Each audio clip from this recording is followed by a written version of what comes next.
Bakunzi ba Josata TV turabasuje, twizere ko mumeze neza cyane, twizere ko aho muherereye hose mugiye muri amahoro.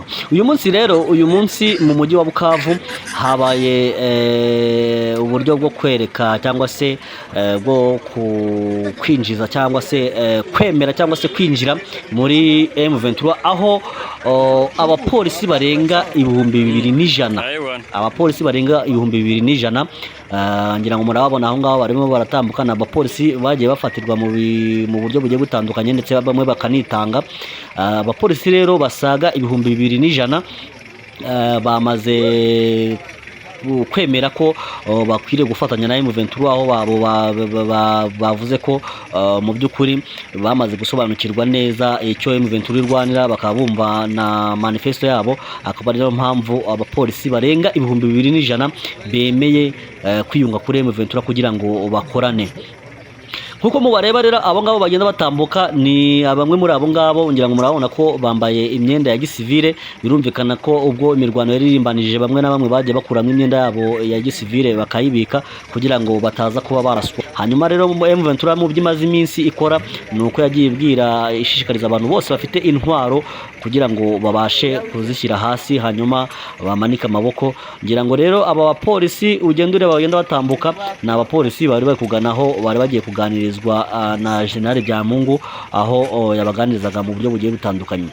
Si abo bapolisi gusa, kuko n'abasirikare ba FARDC bageze kuri 800, hafi 890 nabo bamaze kwitanga cyangwa se kwihuza na M23, bagaragaza ko mu by'ukuri bashyigikiye M23 ndetse bayiyungaho kugira ngo bakomeze kurwanira cyangwa se kurwanya leta ya Kinshasa ikomeze kugaragaza ko ingabo zayo ndetse nabo bafatanije bakomeje kugenda bahohotera abaturage. Abapolisi rero ndetse n'abasirikare bakaba bamaze gusobanukirwa neza ko M23 kiri kurwanira ari ukuri, bakaba bayunzeho uyu munsi.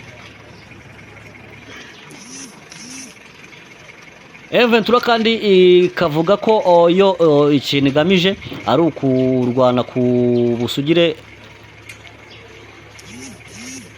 M23 yo ikaba ikomeje kugenda isohora amatangazo agiye atandukanye, amatangazo ahamagarira leta ya Kinshasa ko icyo bakeneye ari ibiganiro kuruta intambara, ariko leta ya Kinshasa yo igakomeza kwinangira kuko igenda igaba ibitero ahantu henshi agiye atandukanye, ndetse ugasanga bihitanye n'ubuzima bw'abaturage. Ngira ngo ku munsi w'ejo bundi ku itariki 19 z'ukwezi kwa 2 2025 nibwo humvikanye inkuru y'incamugongo, aho General Makanika yarashwe bikamuviramo ndetse no kwitaba Imana. Mu by'ukuri akaba ari ibintu bibabaje cyane. Aho rero aha mureba ni General Byamungu, aho yaganirizaga babapolisi. Nababwiraga abapolisi bagera ku 2100, ngira ngo murabona ko ni benshi cyane, ni benshi cyane. Aba bose bakaba bamaze gusubizwa uniforme zabo cyangwa se bamaze kongera kwambara uniforme zabo kugira ngo mu by'ukuri bafatanye na M23, bakaba bagiye gusubizwa mu buzima busanzwe n'ubundi bakomeze gucunga umutekano nk'abapolisi.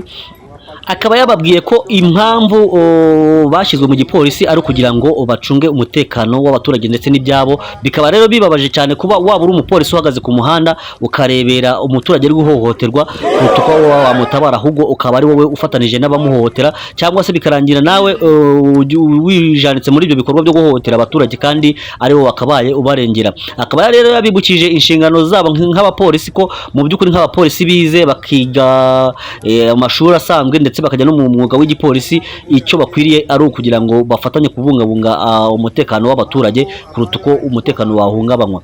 Ngira ngo rero nibyo byagiye bitangazwa na General Byamungu, aho yagendaga aganiriza aba bapolisi ndetse n'abasirikare binjiye cyangwa se biyunze kuri M23 kugira ngo bahuze umugambi. Ngira ngo rero iri ni itangazo ryasohotse kuri uyu munsi ku itariki 22 z'ukwezi kwa 2 2025, aho n'ubundi M23 yakomezaga ivuga ko ikomeje kuba ihangayikishijwe n'uko leta ya Kongo yanga ibiganiro, ahubwo yo ikaba igenda igaragara mu bikorwa bigiye bitandukanye by'urugomo, byo kwica, kuvangura, gusahura n'ibindi byinshi bigiye bitandukanye. ariko ikaba ikomeza guhamagarira leta ya Kinshasa ko hakwiriye gukorwa ibiganiro kuko ari byo byakemura iki kibazo kuruta uko hakoreshwa intambara y'amasasu.